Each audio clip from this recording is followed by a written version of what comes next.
Good day, Royal Watchers. Welcome back to Danish News Daily. And hold on to your crowns because the Danish Royal House just announced their international itinerary for early 2026, and it is absolutely packed. We are talking state visits to Estonia, Lithuania, and Latvia. Now, before you dismiss this as just another boring diplomatic tour, let me tell you exactly why these trips are sending shockwaves through European political circles and why this is actually one of the most strategic moves the Danish monarchy has made in years. Spoiler alert, this is not about sightseeing and fancy dinners. This is about power, influence, and making a very clear statement about Denmark's position in a rapidly changing geopolitical landscape. If you want the real story behind these royal tours, smash that subscribe button and hit the notifications bell right now, because we are diving deep into the strategy behind the smiles. So let us talk about what is actually happening here. The Danish Royal House has confirmed multiple international engagements in early 2026, with state visits planned to all three Baltic nations, Estonia, Lithuania, and Latvia. Now, on the surface, this might seem like standard royal procedure. Pop over to some neighboring countries, shake some hands, sign some guest books, everyone goes home happy. But anyone who understands European politics knows that nothing involving the Baltic states is ever simple, and the timing of these visits is absolutely deliberate. Here's where things get fascinating.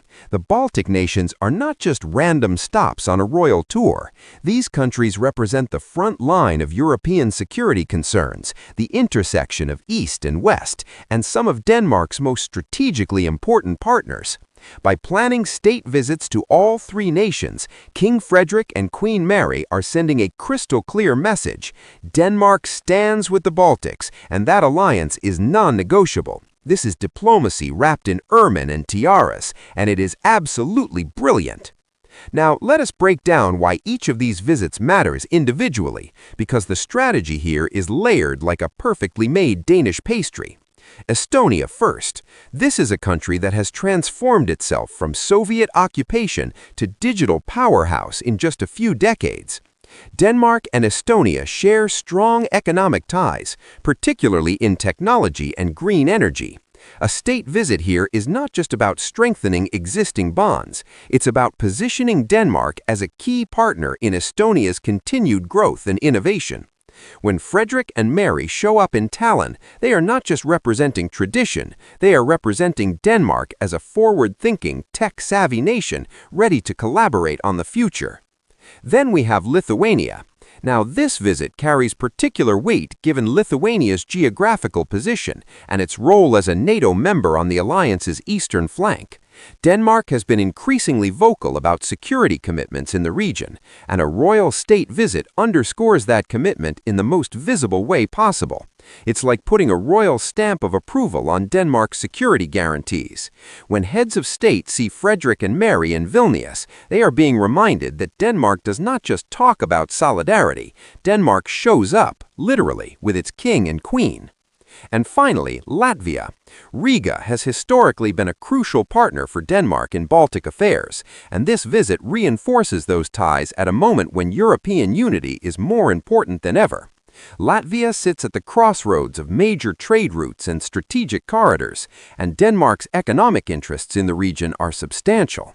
By including Latvia in this tour, the Royal House is completing the Baltic trifecta and demonstrating comprehensive engagement with the entire region, not just cherry-picking favorite partners.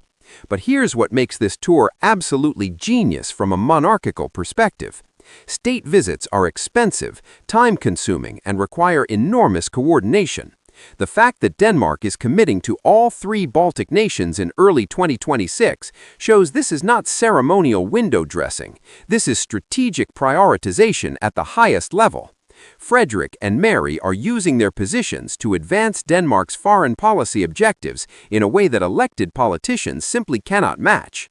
There's something about a king and queen showing up that carries weight beyond what any minister or ambassador can achieve. Now, let us talk about the optics for a moment, because Fredrik and Mary are absolutely perfect for this kind of diplomatic heavy lifting. They are young, energetic, and represent modern monarchy at its finest. When they arrive in these Baltic capitals, they are not just representing Denmark's past, they are representing its future. The imagery of a contemporary royal couple engaging with nations that themselves have transformed dramatically in recent decades creates a powerful narrative of progress, partnership, and shared values. And here's the part that should not be overlooked. These visits are happening in early 2026, which means they are being planned and executed right at the start of Frederik's reign. It's like he's sprinting out at the gates rather than easing into the role, and that energy is exactly what modern monarchy needs. But beyond the politics and strategy, there's something genuinely exciting about watching Denmark reassert itself on the international stage through these royal visits. The Baltics are not glamorous destinations like Paris or London. They require genuine commitment and strategic thinking. By focusing here, Fredrik and Mary are showing they understand where Denmark's real interests lie. Thanks for watching and stay locked in to Danish News Daily.